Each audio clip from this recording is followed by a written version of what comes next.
Google too. Okay, I'm posting it right now. Cool. And I think we are live. Hi, everybody. If you're, we're just waiting for a couple buttons to be clicked over here. Awesome, we're live. Hey guys, this is Dr. Pedram Shojai. Can you give him a little bit of your bio, Pedram? Certainly can. Hi, guys. I am Taoist priest, world traveling kung fu guy, doctor of Oriental medicine, student of life, former CEO of a large medical group, got sick of how that business ran, and basically decided to do what the oath really says, which is to help teach people and inspire people. And that's why I got into making movies and doing what I do. And it's been quite a ride. It's, you're not walking down hospital corridors anymore. You're walking around, farmers markets and all the things that I do to find stories of how people can help themselves. So that's me in a little nutshell. Awesome, and we're here to talk about your awesome movie Vitality. So can you give an overview? Most people I think have seen it, but if not, just talk about it a little bit. Yeah, absolutely. And just so I don't know if a lot of people like can navigate around this webinar thing. Can someone go to the chat area? If you hit the chat box over there and just hit hello or something, just to make sure we got signs of life there. And then that way, if you guys have questions, you can just pop them into the chat thread. And as we're going, Katie and I can hang out with you guys. Yeah, so I actually was in the process of doing a lot of consulting for corporations, and these big Fortune 500, 100 corporations. Once I was kind of getting out of the medical game, going, look, how can I teach people to stay well? I look at these corporations spending 10, 100, 500x what they should on certain healthcare costs. And then I'd say, well, what are you doing for your weight management, your diabetes management, X, Y, and Z? And they look at me like I'm crazy, right? And so, hi, Natalie. Hi, everybody. Cindy. Okay, good. Signs of life. And so we started kind of going in and like kind of revamping their kitchens, and we started to just change the way they did the basics around the place. And all of a sudden, things are getting better, and all of a sudden people are getting better, and they're looking at me like I'm some sort of genius. And I go, what? I took the donuts away. Like, how are you a $10 billion a year company? You don't understand donuts are causing problems, right? And so from there, I mean, it's just the curriculum started to keep repeating itself, right? Where it's like, okay, what are you doing for your nutrition and diet? What are you doing for your exercise and posture? What are you doing for stress management? What are you doing for rest and sleep and all these types of things? And eventually I started kind of creating protocols for all of those. And it got to the point where I said, look, I'm repeating myself a lot, and I'm going to create a super system for people to understand health in kind of a broader stroke, and allow for the dialogue to be carried. Because guess what? I mean, people aren't reading as much, and I'm a reader, so for me that's sad. But we just don't have time to read. We listen to things in the car. I listen to podcasts in the car. I mean, if you're consuming your information by listening to the radio and hearing about the Toyota dealerships, sell-a-thon down the road, you're just, take control of your time in life type of thing. And people are watching TV. And so media is where I ended up going, because it's the easiest way to get a message across to as many people as possible with one effort creates multiple outcomes. And now it's like this movie's all over the place. This movie is in multiple countries. It's all over the world and in different governmental organizations using it. We're talking to a bunch of foundations to help people educate with it. And again, you're not going to get a PhD in health by watching this movie, but you're going to have a better understanding of how to look at health vitalistically. And that's what I wanted, right? I'm not here to impress the doctors. I'm here to engage with the community and be like, look, let's not mystify medicine here. It's like, hey, let's look at things from where there are. And by the way, hello everybody. We just got a barrage of hellos and highs and yos and highas everywhere. So hi everybody. Awesome. Well, at any point, if anybody has questions, they can post those in the chat or the Q&A, and we will answer those as we go. But can you talk about the pillars of vitality that you talk about in your movie, those four key concepts? Yeah, and I think one of them gets a lot of energy, right? Which is the diet thing. Like everyone, diet and health are synonymous, and there's a reason for that. Is because it's tragic what's happened to the food system and what's happened to the way we consume food-like products. They're not really food, but we eat them. They give us the calories, but they're often devoid of the nutrition. They're often devoid of, the essential phytonutrients and all these things that would come from plants that actually had to struggle to survive, had to struggle to kind of fight pests on their own and become stronger, more resilient. Now we've made our plants lazy, and we got really good at cultivating vegetables, and now we've become vegetables, right? Like we don't move around a lot, we don't do things. So there's this wheel of vitality is really important because people will think, okay, I'm going to go fix my diet, right?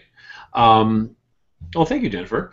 I'm going to go fix my diet, right? And in fixing my diet, I'm going to get all healthy, but then I'm going to sit at my desk from 9 to 5. I'm going to sit in my car for 2 hours a day, getting to and from that desk. And I'm going to sit down at lunch, and hopefully it's not a Carl's Jr., or whatever, and basically spend my entire day sedentary, wondering why I'm still not feeling well while I'm eating all this organic stuff and, tripled my grocery budget, doing all these things that people have been talking about and taking, a gajillion supplements. Why do I still not feel well? It's like, okay, well, are you moving?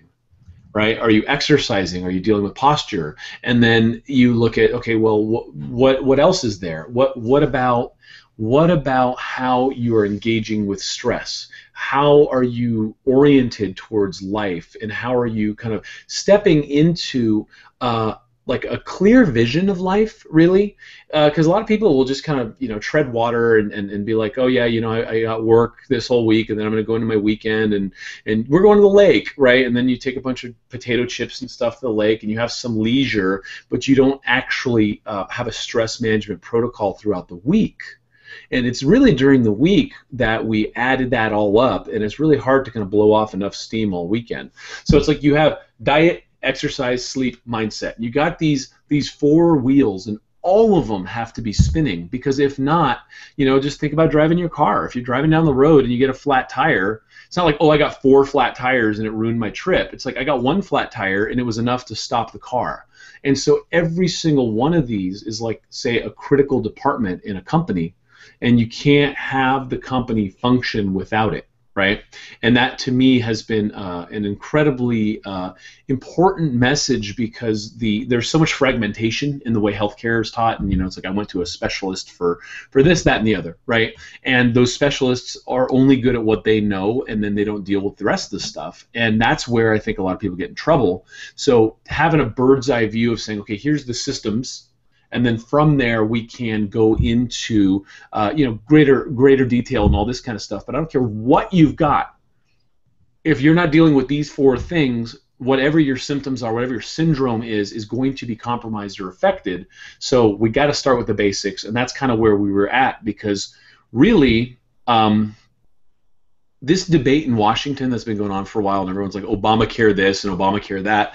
Wherever you stand with your views of what Obamacare is doing, it's not a health care debate, right? It's a health care finance debate. And who pays those huge bills has nothing to do with how we're going to get healthy and stay that way. Because what's really happening is they're saying, well, the medical system just needs to be revamped, which means we got to keep all these jobs. And if I were to tell you I could cure diabetes, really, basically there's statistics out there that say, great, if diabetes goes away tomorrow, 70% of the visitations to hospitals in this country go away, which will bankrupt the medical system. So it's this weird for-profit system that needs you to keep coming in and stay sick in some ways, and and it starts with our children. It starts with the very beginning of their lives, where it's like, here's some sugar cereals with the toy from the movie, the cartoon that you just loved in there, and so your kid's begging you for stuff that's going to kind of put them into the medical system, and that's where I put my foot down, and that's why I do what I do. Right? I see some questions coming in, so you might want to.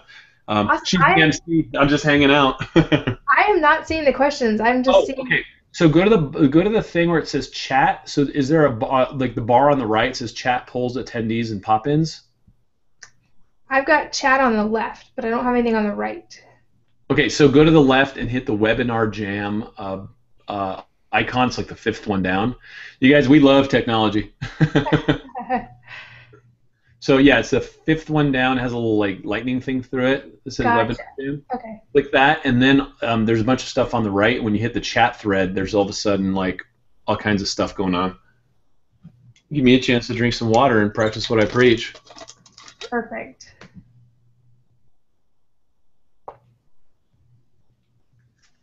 And I could jump on one of these while you're looking if you want. Yeah, if you see one you want to jump, go for it. Yeah, sure.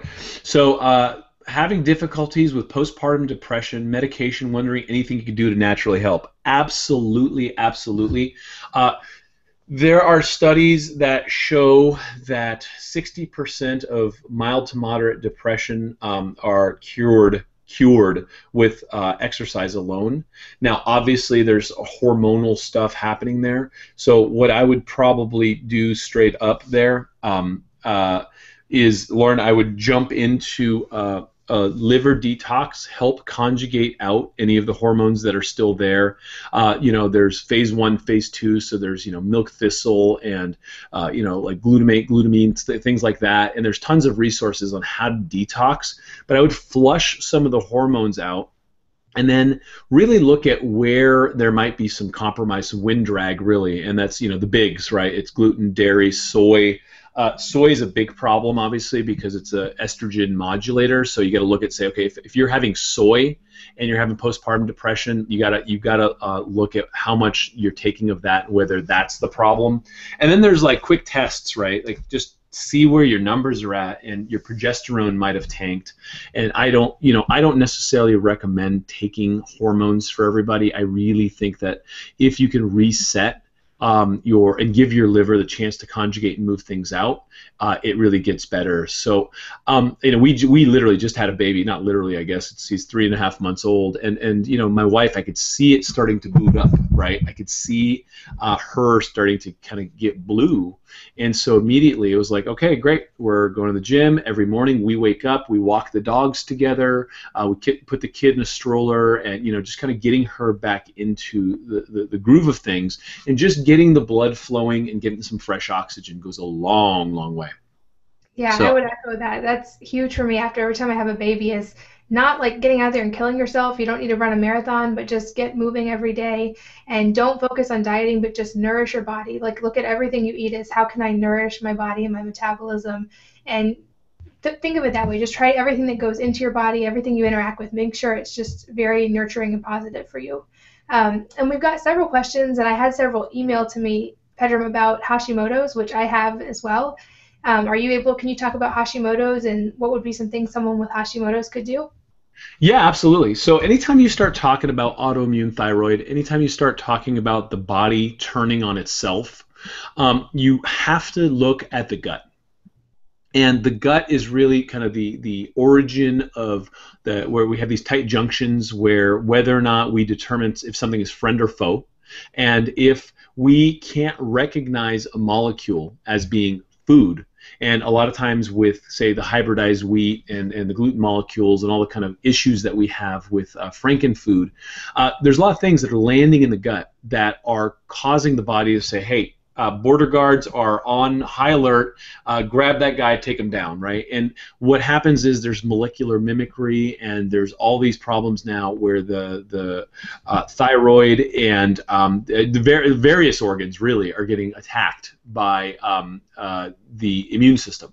So as soon as we start seeing immunology types of symptoms, and so if you've been diagnosed with it, and depends on whether or not you're on medication stuff, the first thing is you always take out the causative agent, right? You always take out what it is. So there's cheap ways and expensive ways to do this. The cheap way, which I recommend to most people, is going for elimination provocation diet, which is super easy to do. Is say, look, okay, what are the bigs? Gluten, dairy, soy, corn, sugar, right? And then peanuts, and then like there's other people that'll have different opinions about things. It's less with the Hashimoto's, but I would say caffeine and alcohol. You got to pull out. Go for 3 weeks without them. See how your symptoms go. right?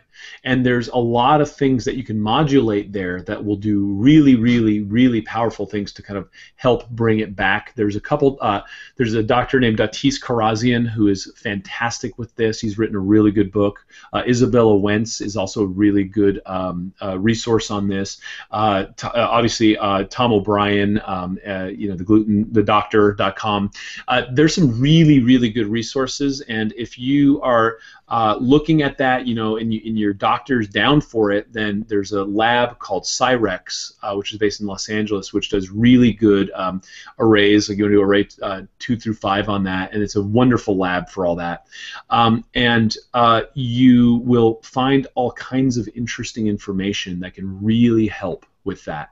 So yeah, there's definitely a lot there. We're learning a lot more every day, but you really got to look at where you interface with food when you are when you're talking about Hashimoto's or anything really with thyroid. Yeah, and several people have mentioned PCOS and other problems that are hormone related also. And I know for me with Hashimoto's and hormones, I had to go off of all of those foods and really follow an autoimmune protocol for a few weeks. And just focus on probiotics and fermented foods and broth and really just nourishing my gut and letting my body have nothing that it needed to react to for a while. And that helped a whole lot. So that's a good first step for people who are struggling with that. Yeah, how long did it take you, Katie? Like, how long before you started to kind of feel back to normal and we're just doing much better in terms of like I felt back to normal. Like mentally, I was great within a week. And then pretty much symptoms were gone within a month. And so now I'm on a modified version of that. I still avoid all the bad ones, but I was surprised because I was already on a really clean diet. I already wasn't eating gluten and wasn't eating dairy, but I had to cut out the nightshades and the seeds and the eggs and things like that before I noticed the difference. So something to try for anybody who's got that struggle. And I think it makes a big difference, especially if that's the struggle for you. And you made a good point there. And before, I know we get a lot of questions, but I don't think we can leave this without kind of hitting this one on the head at one more time. Is at these tight junctions, we have these allies, which are the good bugs, right? And so what happens is, unless you do this and you do a really powerful like gut reinoculation protocol where you help bring the good guys back in, these problems keep emerging. So it's really, this is the topic of my next movie, really, is about symbiosis, right? And how we coexist with different organisms on this planet and how we're kind of inextricably linked to nature and how nature is just a big part of who we are and what we do. And so I think that there needs to be a conversation about probiotics and the microbiome anytime we get into a conversation about the gut. And you obviously did it successfully, and I'm very happy that you did it, because now you're inspiring all these people. But I think that there's a lot of doctors that are lagging on this information, and so the more you can help your doctor along while you're out there too, and be like, hey, you know what about my gut health? They need to start looking at this stuff, because there's countless hundreds of thousands of people suffering because of this. Exactly, and especially for moms or anyone who might have a child in the next few years, a lot about epigenetics and how like your gut bacteria, your gut biome gets passed on to your baby, but now they're finding not just your baby, but like that your gut bacteria and your health during pregnancy and then your child's health early in life determine their health throughout life and even their children's health. So it's so like the effects of this are so far reaching, but really you can see the difference in making these changes, and there really is hope with that. So I always try to encourage people, there's totally hope. Don't give up just because it's a hard road. There's definitely hope at the end. Yeah, absolutely. And you know what? Life's a hard road. So you might as well just, get on top of it and then be able to like live with energy, because the other side of that is just, it's misery. It's really hard to just, get through your days. And so it's easier, in my experience, it's always easier to get in and do the work and get ahead of it than constantly trying to catch your breath, right? It's really hard to do anything, let alone think straight, when you're under the burden of that. Yeah, exactly. Let's see. I know we've got a question about breakfast foods, especially for children with allergies to dairy, eggs, soy, bananas, peanut butter, carrots, and cauliflower. Any quick tips for that one? Breakfast foods minus. I'm trying to find the foods so that I can just make sure I address it right. They're coming in so fast. I'm having a hard time keeping up with it. So just healthy breakfast foods. Mm-hmm. Here's the thing. If you're allergic to eggs, which a lot of people are, You know, if you can have a nice pastured egg and some vegetables, you can go a long way. For me, breakfast has gotten to the point where I take a healthy vegetable protein shake with some coconut milk, chuck in some celery, some broccoli, whatever I got from the CSA, and just make a shake and go.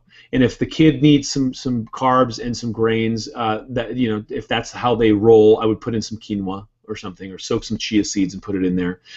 It gets really hard when you get into multiple allergies. So it's kind of a tough question because it's a tough case. But what I would do is go elimination provocation diet, find out what the do's and don'ts are, and say, okay, here's the list of stuff that the kid's okay with, and then start getting really creative with recipes. Get really creative in the kitchen and figure out how to create breakfasts that are palatable and enjoyable.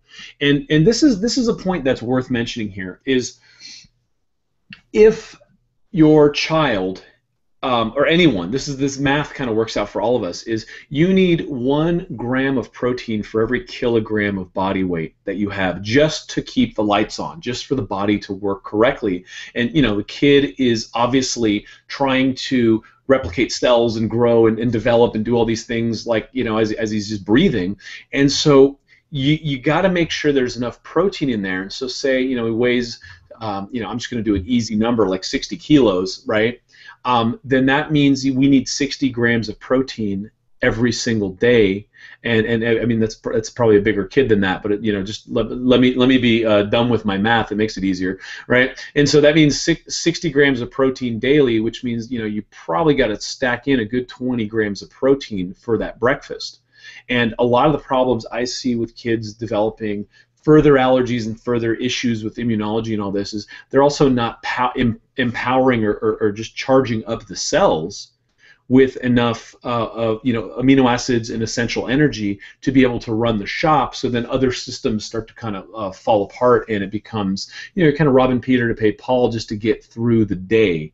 And so I would say get the do and don't list, and then really start working into recipes that are palatable. Shakes are wonderful, but solid food goes a long way if you could find a way to do it. And I know for us, we have one with really severe dairy allergies that we've reversed, but I would say first look into the GAPS diet and look at really healing the gut and reversing those allergies in the long run. But in the short term, we do a lot of stir fries for breakfast with healthy pastured proteins and tons of green vegetables, and we add some squash or sweet potatoes and just make a really dense vegetable heavy stir fry. And when the kids eat that for breakfast, they don't get hungry for a long time. And you could definitely work with that with food allergies, sticking to the vegetables and the pastured proteins. That's fantastic. And just to add to that is, for I've seen a couple questions on paleo. One of my big contentious arguments with the paleo people out there is it's become this kind of like Hail Mary to say, awesome, I get to eat bacon all the time. And so if you look back at our paleo ancestors, it was almost predominantly vegetables, and the meat and the fish and all that stuff was like gravy, right? So if you're thinking you're going to have bacon and eggs every morning because now paleo's in, you're going to get sick, you're going to get fat. You need tons of vegetables, and so a stir fry, like we'll do that with buffalo, like ground buffalo. Buffalo, yeah. Yep, it's really lean, it's healthy, it's grass-fed and pasture anyways, right? And then just chuck in whatever vegetables we have that morning. Or sometimes I'll steam vegetables at night for dinner, knowing I'll have some extra in the morning that we'll just, chuck in there and get going, because mornings are busy, right? People got to move. And Jonathan Baylor, who wrote The Calorie Myth, I asked him once, like, what's your one big tip for people to improve their health? And he said, if nothing else, add more green vegetables to every single meal and substitute everything else, just get the green veggies. And I mean, when I say we put vegetables, I mean we put like a pound of spinach and like a whole bunch of kale and a whole butternut squash and cook it all down, and I mean, really just load up the vegetables, because that seems like even amongst all the dietary philosophies, pretty much everybody agrees green vegetables are important. So that's one thing, just really eat the green vegetables. Love that. Yeah, and it's hard. I mean, we're talking like 6 ounces per meal. If you were to look at what 6 ounces of vegetables look like for you, it's a lot, and we're just not used to eating it. It's not part of the standard American diet.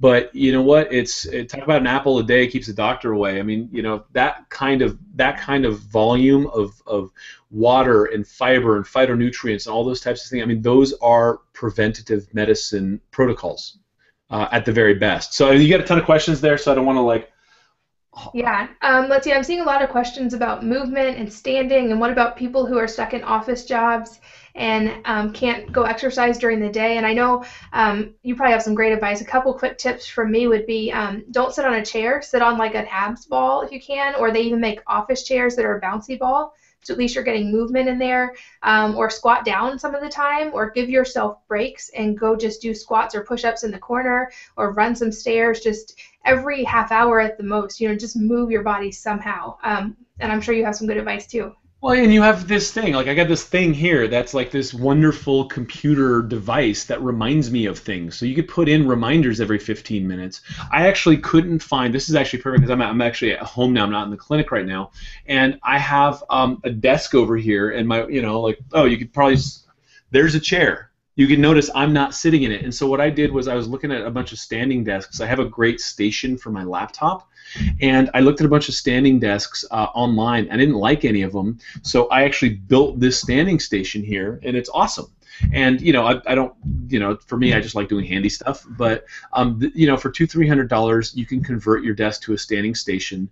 You can go to your boss and say, hey, listen, I want to do this. I'd really like for you guys to pay for it because I'm getting back pain, right? And no one wants a work comp injury. So most of the patients I've talked to about this, they're going to talk to their boss, and they're like, okay, fine, okay, fine. And if they really want to get really tight about it, they're like, we don't have it in the budget. Be like, okay, fine, then I'm going to do it, and I'm going to change my lifestyle, and I'm going to stand because that's how I roll. And they're going to say, if they say no, then you can say, look, I'm getting back pain. So what's it going to be, homie? You know what I mean? And so that's kind of it. And so what I'll do is I'll actually, boom, gotta love the hangout. Mm-hmm.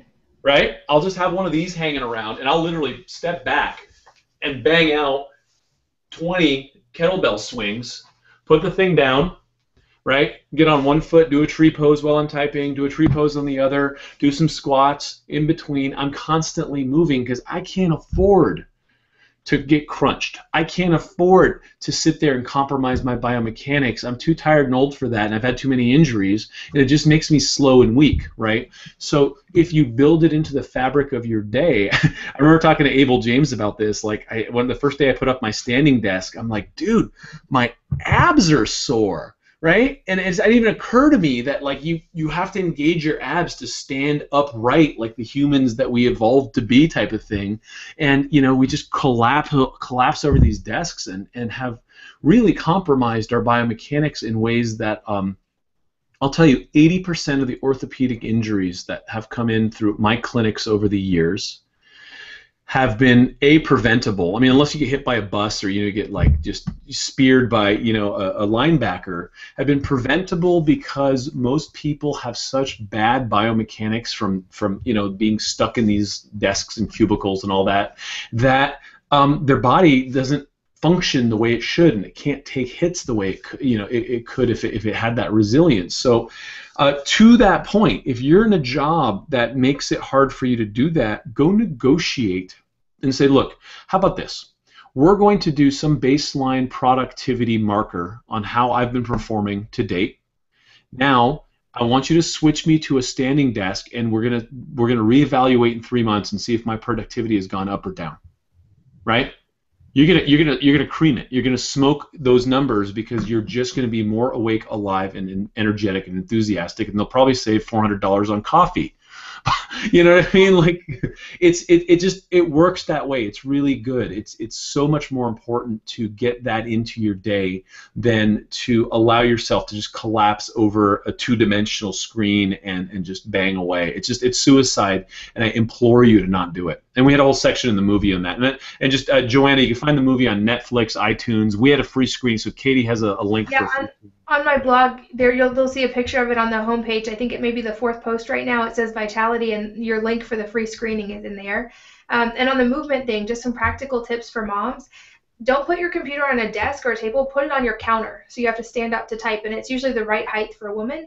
Or we replaced our coffee table with a rebounder trampoline, a mini trampoline. So the kids are constantly bouncing, which helps them learn. When we homeschool, we don't just sit. If they sit, I want them sitting either on the floor, so they're having to like keep their back straight and engage their core, or we'll go do school outside and take breaks to move. I think just having that movement in any little ways you can work it in is so important, and not letting kids just collapse in front of the TV so much. Let's see, we've got a question about not being able to sleep after menopause, and I know women who also struggle with not being able to sleep at various other hormonal stages of their lives, pregnancy or postpartum. Can you touch on that? Yeah, yeah. I like sleep a lot. It's my drug of choice. So, and being that we have a newborn in the house, it's been a challenge, and so it's definitely up front and center here, right? And you know, let's talk about the basics. I mean, we talked about the basics of sleep hygiene in the movie, right? No caffeine after 2, no caffeine after noon if you're sensitive. I frankly, my line is much stronger than that. I'm a kung fu guy, right? So no caffeine, period. If you have problems with insomnia, just cut it out. You can't, it's like charging it on a credit card if you don't have it. So if you can avoid and do a caffeine detox, it'll make a big difference. One of the other big kind of sleep hygiene protocols is light and light sensitivity and overreactivity to light. The pineal gland, which sits right about here, which the ancients called the third eye, is light sensitive. And so if you think about how our ancestors rolled, right? Like, it started to get dark, which meant go back to the village. You're gonna, gather some wood, cook up whatever you're gonna cook up, sit around, tell a couple stories, and go to bed, right? And then the predators are out and all these things. So it's like we sit there with our multiple devices in bed, like, looking at Facebook or whatever we're doing, and just hitting our pineal gland with blue light, and that tends to trigger the brain to turn on, right? So, first and foremost, you've got to start with sleep hygiene, and there's a ton of tips in the movie for that, but it's an important piece because we think that we're beyond it, and people just make a couple little tweaks and they're like, holy crap, that actually totally worked, right? One thing that I do a lot, and I really like, is if you're kind of ramped up, is I do candlelight at night.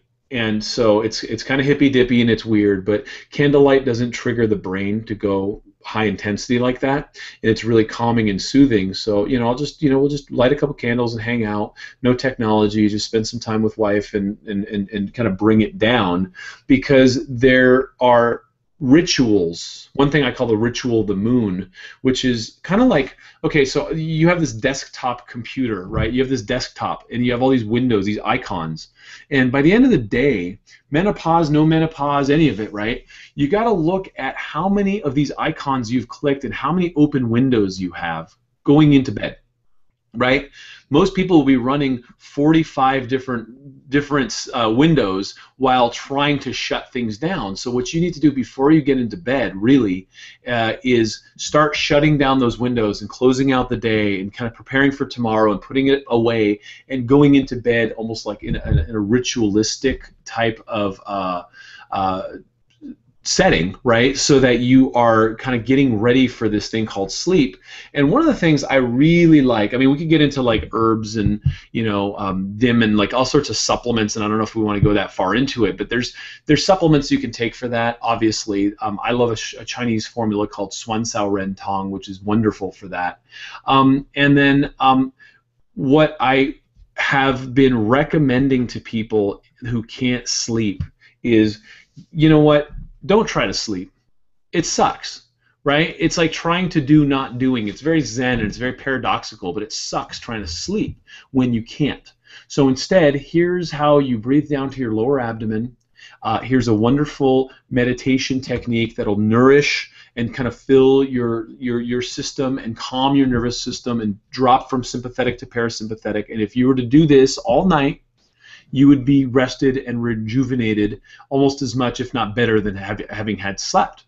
And inevitably what happens is they fall asleep anyways, but it takes the pressure off trying to fall asleep, because that's just, it doesn't work, and then people just kind of beat themselves up all night trying to do this thing that's the opposite of doing, right? And so again, we could get into specifics of tonics and herbs and all that if you guys want, but that's kind of my my kind of 2 cents on sleep. And like I said, it's my drug of choice. I love sleep. I see so many questions coming in, so I don't want to hog it. Yeah, let's see. Someone in their mid-30s suffering from sudden weight gain, hair loss, trouble sleeping, headaches, and horrible PMS, and someone else suffering with hair loss and wondering about pH balance. So can you touch on that, hormones and hair loss and weight gain and PMS symptoms, things they can address there? Yeah, if it's sudden, you want to look at either a toxic exposure or some sort of vector that's come in and kind of screwed up something. And so, if you're in your 30s and this stuff is happening, you want to start looking at where you got your sofa, right? There's endocrine disrupting chemicals in all kinds of stuff around us that are outgassing and causing challenges all around. So, you want to kind of look at what you've brought into the house or what environmental trigger might have come in the last 2-3 months that might be responsible for this, and it's time to play a little Sherlock around the house. And Katie, I know you and I've talked about this. It's really hard. I mean, you gotta keep the enemy out at the gate, and a lot of these things sneak in. And so we were talking about this the other day. It's like this sea of colorful plastic that comes over in containers from China that we feel like we need to buy our children all the time. It's just like, what is this? I don't even know what this stuff is. How's my child sucking on the side of this toy? And so you got to look at all of these things coming in. There's heavy metals that are also like in tox profiles that you can look at. But if you're in your mid-30s and suddenly this is happening, something's wrong, right? Like the hormones don't do an about face like that, right? So it usually means there's an endocrine disruptor, and it usually means it's coming from the environment, whether it's oral or through the skin or respiratory. It's something that has suddenly come in and has infiltrated or impacted your system in a way where it just can't keep up, and that's a sign that your body is trying to deal and not doing too well with it, right? So I would look around your house first. Look at everything you're eating, look at everything that you're breathing, look at what you brought in the house, and that might be, most likely that'll be uncovering something for you. Yeah, and back to the gut health thing, for me, I noticed it was like I had like when your gut health degrades and things can get through your gut, your body can then see those as invaders and it can spur that. So it could have been a problem that was building up, but once that happens, you really notice it quickly. But that can also be brought on by stress, can be brought on by a pregnancy, that can be brought on by, like you said, an environment, could be plastics, could be mold. Like there's so many things to address. So just look at what could have changed. Here's going to be a controversial one, Dr. Pedram. Several people asking about infant vaccines and what your view is on those, and I've got some thoughts too, but I'll let you take that one first. Yeah, that one's front and center for me. We've been looking into a lot of it. We've been kind of looking at the do's and the don'ts. My wife's best friend is kind of a traditional pediatrician, so we have all the like horror stories of people who don't get vaccinated coming into her brain too. And then I'm on the other side where I'm hearing about people getting autism and all sorts of stuff from that. So what we've done and what we've been very careful about is just kind of cherry picking and spacing. And to me, and this is, again, I mean, I know it's a very controversial subject, and I'm going to start some fires here, but to me, I think that it always is a function of the vitality of the child and his or her ability to deal with an onslaught of something that challenges the immune system. So the baby comes through from a sterile environment, it takes the first inoculation, mom in her cecum creates a series of bacteria, a couple different ones, but Bacteroides infantis that is secreted through the secrum. So as you're pushing this baby through the vaginal canal, there's also poop, and that poop is actually not for the baby, but it's for the baby's gut to inoculate, and that becomes the basis of the baby's immune system. And 1/3 of the breast milk that this baby is consuming that we've thought is just undigestible is actually for those bugs, to create that kind of immune barrier and set up and modulate for the world around us. So that's the first step in setting up the proper immune system for the kid. And then, my wife was taking IgG and all kinds of things to kind of boost the immunity for the colostrum during. And so what you want to do on the front end of that, which is I think part of this argument that's been missing, is super boost baby's immunity and get the children to the point where they're not taking sugar, which is a known toxin that is disrupting the immune system and really compromising them in a real serious way, and not taking foods that would be kind of killing off their microbiome, but then build that up and then space out. What we've done is we've spaced out the vaccines. And again, it's controversial, and I have friends that are yelling at me and friends that are applauding me.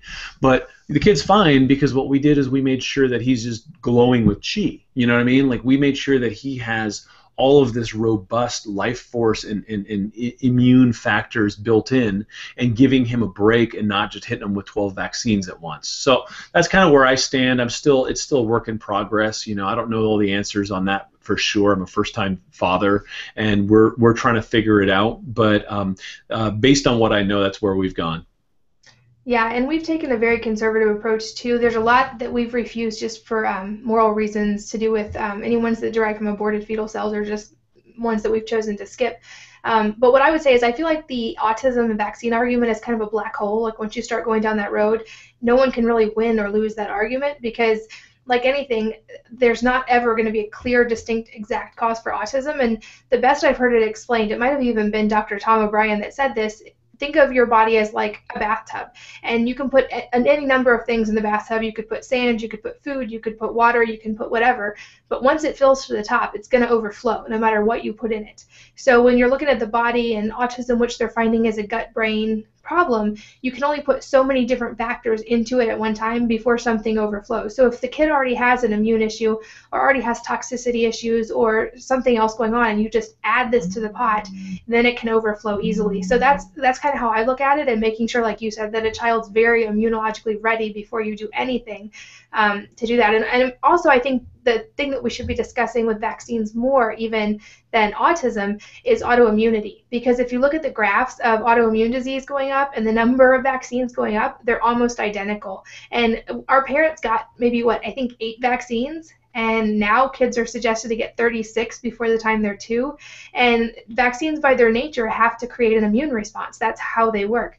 But when you're creating 10 different immune responses in one day on a 2-month-old baby, you can really set that trigger for autoimmunity if there's already the gut problems, or already the stress problems, or whatever is going on. So I think that's a conversation that really needs to happen, along with the whole connection of gut biome and vaccines. Because, as you know, like anything that enters the bloodstream or the body can have an effect on gut biome. And I feel like we're only barely the tip of that iceberg of knowing how much the gut affects so many things. I mean, we're more bacterial than human. And I think that's a conversation that needs to happen in the medical community a lot more. Amen, sister. I mean, that's really it. It's like, if you consider, say, like your gut bacteria and your kind of gut barrier as like the TSA, and you know, where everything's normal, everyone's hanging out. It's like, come on, man, take off your shoes, everything's fine. But now you're on like some sort of high terror alert, and everyone's freaked out, and it becomes this really stressful situation where you start, you know, there's friendly fire, and you start getting people like in trouble that don't belong, and you start just putting people over here and saying, okay, you guys all might be bad, and it becomes a hectic environment. And so all of this autoimmunity, I mean, I think the future of medicine is prenatal medicine, and really looking at the immunology issues that are coming between our interface, between us and our environment, realizing that there's really no distinction. Like you said it, I mean, we're more bacteria than we are human cells, and we're more bacterial DNA than we are human cells. So what does that say about how we use pesticides in our gardens? What does that say about our antibiotic use? What does that say about using hand sanitizer every 20 seconds? And these are the things that are going to determine and shape the future of medicine in a very profound way. And I think what's happening is everyone wants a bad guy, and everyone wants to say it's the vaccines alone. But I would put gluten and dairy and endocrine disruptors and diesel fumes and all of the other stuff that's causing immune reactions in the body up there as well. It's just, you know, gets to the point where the bathtub overflows, and that's when you see the trouble. Mm-hmm. And just to make a point on that is our whole stance with vitality is you build the cushion of vitality, so you offset all the environmental factors as much as you can, then you clean it up on the other side, right? But you know, as you build the body's ability and its kind of robust ability to handle these things, then you are much more capable of kind of fending off disease and all of it. Yeah. Let's see, seeing several questions about IBS and Crohn's and digestive stuff, and I'd say check out the website scdlifestyle.com, or look into the SCD diet and GAPS diet, but really just address the gut, do the research and figure out what your triggers are, but you've got to take out those trigger foods and you've got to address the gut for that. Let's see, PCOS. A lot of questions on that. What are your thoughts on that, Dr. Pedram? Same thing, food and immunity, and it has a lot to do with gut bacteria being healthy and allowing for the body to process and the body to kind of conjugate hormones out. So we kind of talked about that before. Is if you can clear your toxins, if you can, and Elisa Vitti does a good job with this. If you could cycle your foods, knowing where you are in your menstrual cycle, and really look at what foods might be causing some of the reactions. Again, it's just your body. Your body's a lab like that, and that's where a lot of this happens. Is this PCOS on the Chinese medical side is, we call it liver qi stagnation and the stress and all these types of things, and the Chinese really had it figured out in simplistic models. And their systems are incredibly applicable to modern day medicine, and it's been wonderful to see how well they correlate. But again, if stress is in your life in a way where it's disruptive, the PCOS is there's no doctor out there that can touch the PCOS. So I'm a big fan of teaching meditation, Tai Chi, Qigong, all these things that will help bring down the stress. And then you look at the diet, you take care of some of the issues there, and then you see it start to get better. I mean, we had a story, and this is, I occasionally will see patients in Southern California, and I've been kind of winding down, but I like it, and I actually took vows as a hospitaler knight to constantly heal, so I'm always playing doctor somehow. And we just had a message that my staff played for me. He's like, what do I do with this? And I just laughed. A girl came in. She had all these problems. She's been seeing this acupuncturist forever. It says, they did something wrong, so now I need you to fix me every week. And I'm like, I'm not going to play that game, honey.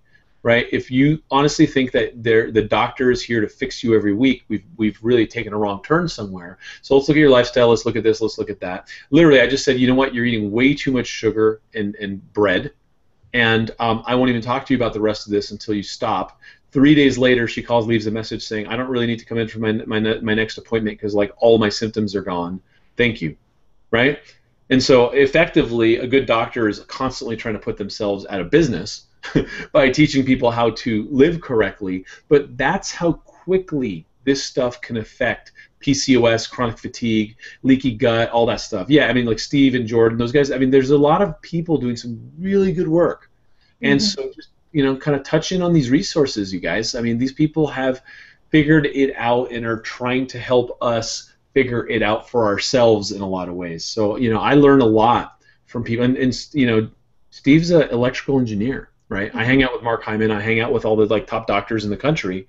Steve's an electrical engineer, and he was fat and stinky and gassy, and he couldn't figure out why he couldn't get better. Right?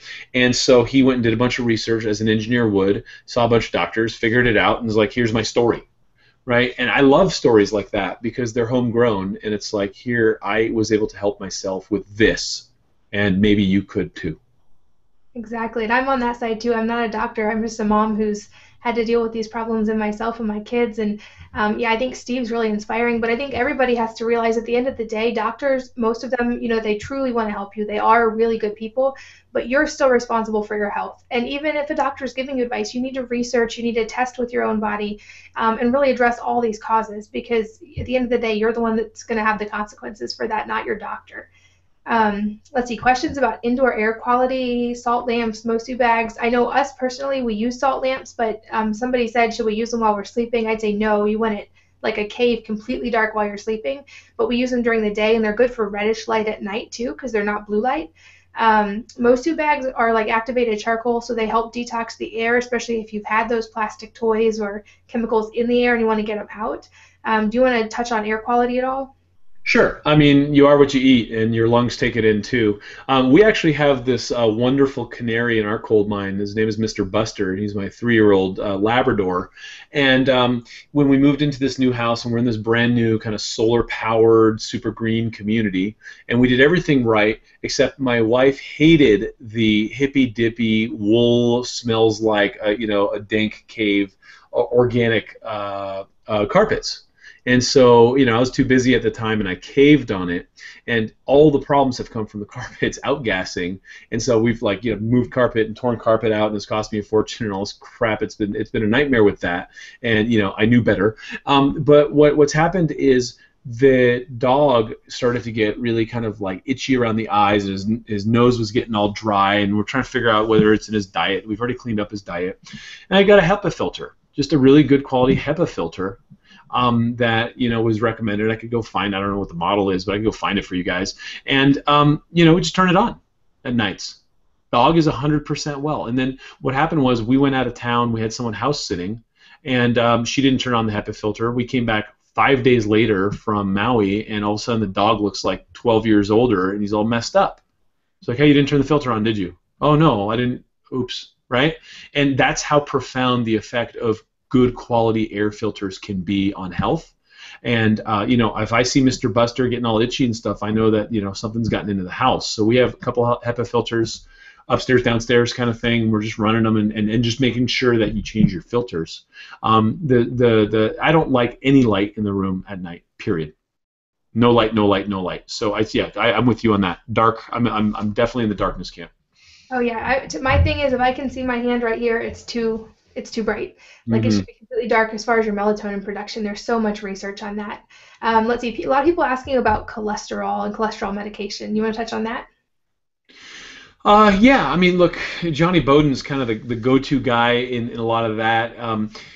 It's a challenge because we were duped by some bad science, and I'm going to get too far into the history of that, but we really made fat out to be the bad guy. And we let a lot of like kind of saturated fats and all these things kind of come in, and now we're learning that the MUFAs and fish oils and all kinds of like healthy, say grass-fed butter and things like that are actually pretty dang good for us. And so if you have cholesterol issues, there's a lot of things it could be. And so, you need a good functional doctor to look at it. So I'm not going to make any blanket statements here because there's so many different directions this thing can go. But look at the labs, look at the triglycerides, look at the sugar in the A1C in particular. Find out if it's because of your sugar metabolism, right? Because I can't tell you how many people I've had come in that ended up getting off of their statins. And I'd get into arguments with their doctors because I don't have I'm a primary care doctor in California, but I don't prescribe drugs. So I can't tell someone, hey, you got to get off your statins, right? But that's where I ended up getting into all these, starting a medical group and dealing with doctors all of my life because I was just like, dude, their cholesterol is now so low that they don't feel well, like you need to adjust their meds. And so we get into all these conversations about it, and it was like a super big deal, right? Because if you start changing your diet within 7 days, a lot of times you'll start to see those numbers dip and start to change. And so I've seen within a week to 3 weeks people being able to adjust their medication and eventually, in some cases, get off their medication just by adjusting the sugar intake and making sure there's enough protein and making sure that the gut microbiome is there and then you're processing the food. Just, the body has an amazing capacity to heal itself and go back to homeostasis if we gave it a fighting chance, right? So if you could if you could basically recognize what is poison to your body and eliminate the inputs of things that the body freaks out over, things start to get better pretty quickly. And so if you're on a statin and your cholesterol issues are there, I would look at your hemoglobin A1C. I would look at your your glucose markers and really start testing to see how you can change your diet to bring down that glucose and bring that to balance. And then usually the statins end up needing to get shifted in a little bit because it really is either fatty liver, bad triglyceride metabolizers, just all kinds of things that we're now finding can be helped by making adjustments in food. And it's that simple. Several questions about grains, and can you address the role of grains in gut health and also how they can affect joints, and are all grains bad? And you want to touch on that?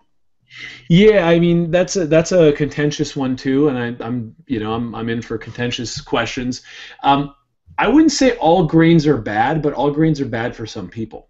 right? So it really depends on where you're at with your autoimmunity. It's like, look, we all take arrows every single day. Life is not easy. Life has challenges. Life has struggles. Your father might have had, digestive issues. Your mother's microbiome has come from several generations of your family lineage coming from whatever part of the world, and it is not well adapted for, where you live in life. So, it really depends. And so I would say most people have trouble with gluten, whether or not they know it. They're asymptomatic. Most people we're finding have reactivity, and the body just doesn't like it because it's been hybridized. Now, there's a couple farms on the east coast of the U.S. that are using ancient stock of grains, and we're finding that people are less reactive to them. So, and this is before genetic engineering even started happening. We've been genetically engineering for a long time. You find a plant you like, you splice it with another one, you get a crop that's more favorable, right on, right? That's called farming. It's called horticulture. And so the grains have been kind of messed with and hybridized a lot. Some people do well with them. And again, if you have a leaky gut, chances are grains are out, right? And so, how do you know if you have a leaky gut? You get gas, you get bloating, you get fatigue, you get brain fog. There's a lot of ways to kind of diagnose that, but you're not processing the food and taking it in through the tight junctions well, and that usually is a diet that usually to me means grain-free, right? It means lots of vegetables. You got to have specific carbohydrates, and I don't think we have enough time to get into that, but there's a special diet if you have leaky gut. If you don't have leaky gut, and let's say you're an athlete and you run a lot, grains are a fantastic source of energy. Right? So you just got to find the ones that work for you. Like I do great with quinoa, no problems. Give me a loaf of bread, I am sleepy, man. Right? And so I don't have like crazy reactions and breaking rashes and stuff, but I know better. So again, it's not you gotta. This is something I want to tell you guys, just kind of like as we're rounding out this hour here is. It's different strokes for different folks, right? And so there isn't a one-size-fits-all answer. And I know a lot of people look for that. Personalized medicine is really the future. And I just did a spit test for Alan Christensen. We're looking at my 23andMe. I did a Genocept with Dr. Sarah Gottfried. Like I've done a ton of lab work just to look at my own personalized stuff.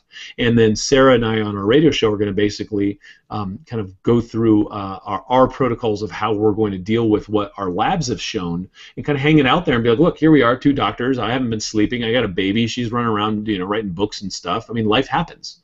And so what are you going to do based on what your specific signature is saying? And does that mean you could have amaranth or quinoa or buckwheat? If the answer is yes, then right on, eat the stuff. If you can use the calories, and you're gonna burn them. Right?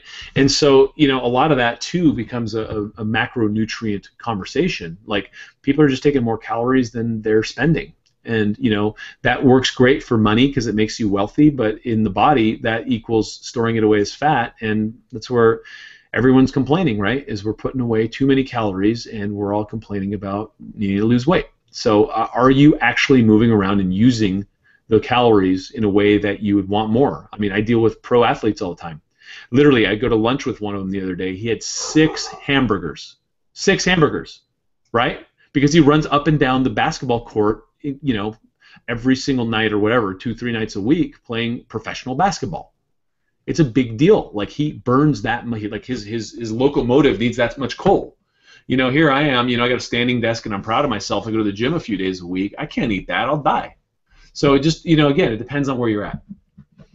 Definitely. And if we have time for one more question, somebody's asking about EMFs and radiation from laptops and cell phones, and if that should be a concern. Do you have time to touch on that, and then we'll end it up?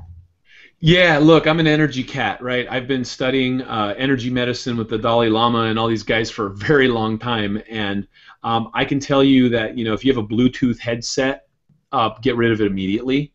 I've seen weird stuff with the parietal lobe and brain, and we're looking at all these studies now, and it ain't pretty. And I would say that the more you can avoid EMFs, the better. We just had a whole deal with infrared saunas, because some of these infrared saunas have so much EMF energy that they're exposing you to that it's kind of it's giving you a cancer risk while you're sitting here trying to detox, right? So now they have the no or low EMF saunas. And so I think it's a big deal. It's a very challenging issue because the industry is like, look, sorry, dude, cell phones are here to stay. But it's something that you want to look. I just think that nature is something we evolved in for hundreds of thousands, of years, and we've kind of grown in and around nature. It's the garden, right? We live in the garden, and then all of a sudden we start tweaking things, and all of a sudden everyone's sick. So the closer you can be to nature, pure food, natural food, all these types of things, the better, period. Right? And so I think that EMFs are incredibly dangerous. We don't know enough about them, so don't risk it. That's my stance. If we don't know enough about it and it could be dangerous, why? Like, I use a headset, right? My phone always is away from my head. I hold this thing. I hold this away from my crotch. I hold it away from anything. Yeah, exactly. Just away from anything where your cells are replicating and needing to, function better, like here and your crotch and places that you don't want trouble, right? And I know we have like the Defender pads for laptops, and we have EMF filters from Dave Asprey for our house, and we sleep on a grounding sheet, things like that. I mean, there's so much research out there, and I think a lot of it's going to still come, but I think, like you said, avoid it if you can, because we don't know how much harm it can do at this point. Yeah, and I actually am setting up Faraday cages for different rooms in my house that are just completely energy-free, EMF-free zones, and you sleep better. By the way, all you sleep people, if you've ever slept in an EMF-free Faraday cage, it's like life-changing. Mm-hmm. Yeah. Definitely. Well, I want to respect your time, but are you allowed to talk about your new movie yet? And I know we'll have you somehow back on the podcast and back on the blog before then, but can you give a little information about that? Yeah, absolutely. So where we ended with Vitality was kind of like a broad stroke, where it was like, look, here's health in a different way of looking at it, and let's just kind of be playful and punchy about this and understand that we can start doctoring ourselves and learning. And then what I did is said, look, why don't we go back to where our original ancestors kind of stumbled out of the caves after the last ice age in Africa? Say, what was food like there? What was stress like there? What was life like there? Right? So I went and did a wilderness survival class where I learned how to walk with the lions and coexist and live off the land and not get eaten, right? And we took the whole camera crew out there. We really followed this trajectory of man not versus nature, but man in nature, right? And looking at how we grew to be so incredibly resilient and up on the food chain there, having adapted to this natural environment, and then in the onset of the technological era in a few hundred years, all of a sudden infertility is skyrocketing, everyone's getting sick, all these problems are happening, and we looked at the chemicals, the toxins in the environment, the gut bacteria, and all of the things that have now intercepted our relationship with nature and where we get our food and our clean air and our water. So it's a real kind of health meets environmental stewardship movie that then has a strong call to action to really vote with your dollars and really purchase goods and products from people that are doing the right thing and helping make the world a better place. Because frankly, I'm tired of complaining about the bad guys. I'm just going to give my money to the good guys and choke out the bad guys and change their ways. And so we're dealing with a lot of the .orgs and a lot of very kind of big organizations that are supporting this, because the movie is really about showing us how to kind of take charge and live in the garden and not think that the garden's in these nature zoos that we call national parks, but just have nature all around us and learn to coexist with it better so that we can all thrive, right? There's no reason to choke out nature for us to have some sort of chemical soup that we think is going to be a better invention or creation than that which we came from. Awesome. Well, and I just checked the podcast that we did is the third thing on my homepage right now, and I've got information on that post about how they can watch Vitality. So anybody who hasn't seen Vitality, wellnessmama.com, it's the third post, and Dr. Pedram's got a link in there for you to watch it for free. And we do a whole podcast that also talks about a lot of these things in depth, and we'll definitely have you back before Origins. Awesome, yeah. And then we had we had this weird thing that was happening with the Vitality Challenge, where we're now changing it to like a monthly thing. But the tech guys are starting to do it. So what I decided to do, because we just opened up this free screening for your tribe only, because it's kind of like that's over, is we have opened that up to your people for a one-time thing, and then they're kind of in for life with all the stuff that we do. So it's like actually a screaming deal. So if you want to do the Vitality Challenge, we just open that up for your people for a one-time thing, and then after that it becomes a monthly thing. But really, if you just listen to what we're saying, you don't need any of that. It's just hustle and get back, into shape and eat well and all that. But if you need a little more help, that's there for you as well. Awesome. Well, thank you, Dr. Pedram, and thanks to all of you for coming. It's been great to hear your questions and to talk to you, and we'll have to do this again soon. Awesome. Great to see you, and thanks for doing the work that you do. Bye, everyone. Thanks for participating. Bye, guys. Good night. Good night.